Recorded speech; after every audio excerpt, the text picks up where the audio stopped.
Giving feedback can be tricky, but it's one of the most important skills to master as a leader. If you struggle giving feedback, then stick around. In this video, you'll learn the 7 best practices for giving feedback effectively. Hey, it's Brendan Rogers from the Culture of Leadership, where we help you become a more confident leader. If you're new here, make sure you click that subscribe button. Now, let's dive in. Research shows 98% of employees disengage from their work when they receive little or no feedback. You heard me right, 98%. Sounds like a great reason to stick around to the end, because once you've learnt the 7 best practices, you'll have everything you need to give feedback like a pro.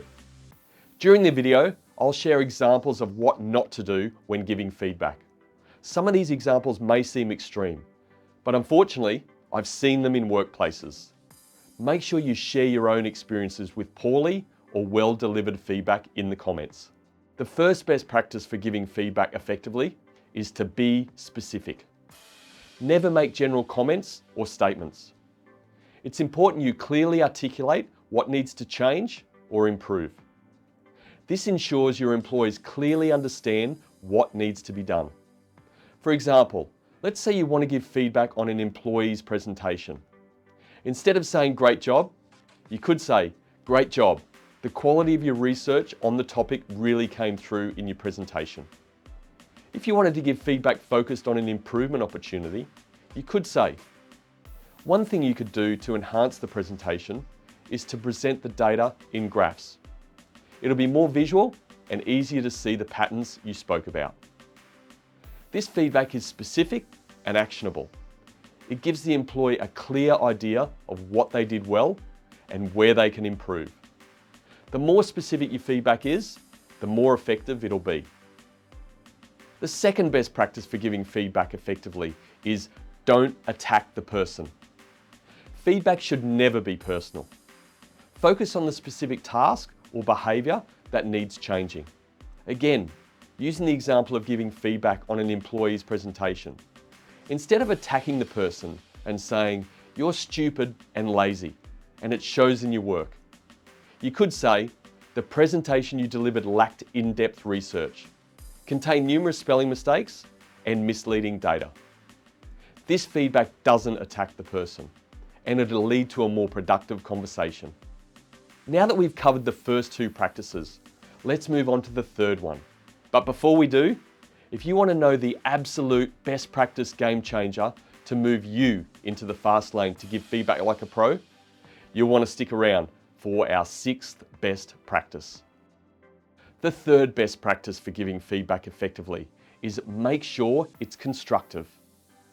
Giving constructive feedback will motivate employees and help them improve.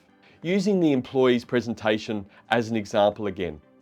Instead of saying, the presentation was terrible, you should be disappointed with yourself. You could say, I felt the presentation could have been more engaging for the audience.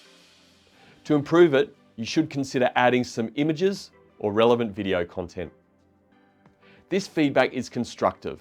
It focuses on the task and it gives specific, actionable steps for improvement. The more constructive your feedback is, the more effective it'll be. The 4th best practice for giving feedback effectively is keep it short and sweet.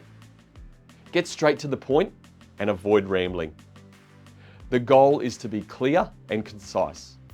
This helps the employee understand and process the feedback quickly and avoid any potential misunderstandings or confusion.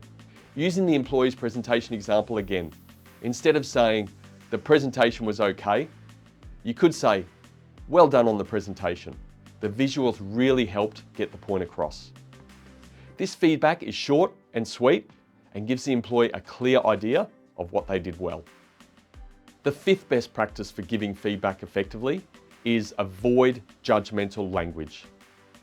It's important to be conscious of the language you use. Emotions are easily misunderstood or can be taken out of context, so it's best to avoid any judgmental language and instead focus on specific details. Once again, using the employee's presentation example, instead of using judgmental language and saying, the presentation was a mess, the research was poor, and the structure looked like a dog's breakfast, You obviously didn't put any effort into it. You could say, the presentation would benefit from more detailed research and a clearer structure. It would also be helpful to include some specific recommendations. This feedback avoids judgmental language and is direct yet respectful, ensuring the employee can easily understand and apply it.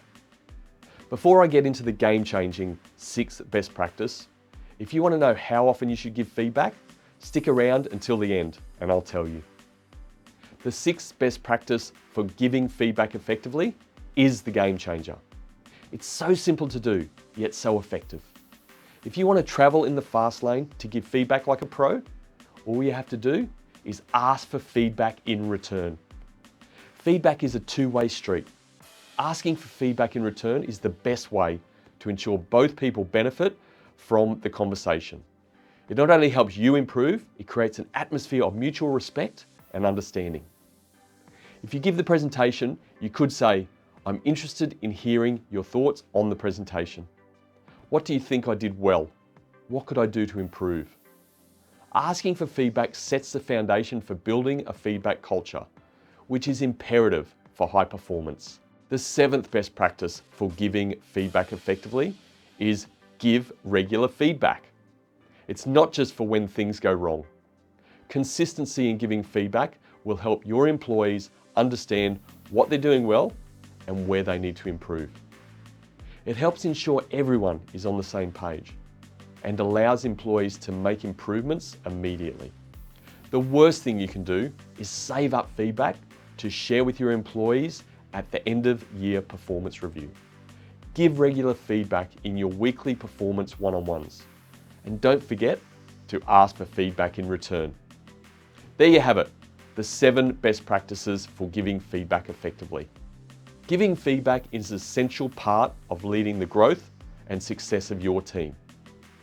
Implement these best practices and you'll be giving feedback like a pro in no time. And you'll become a more confident leader.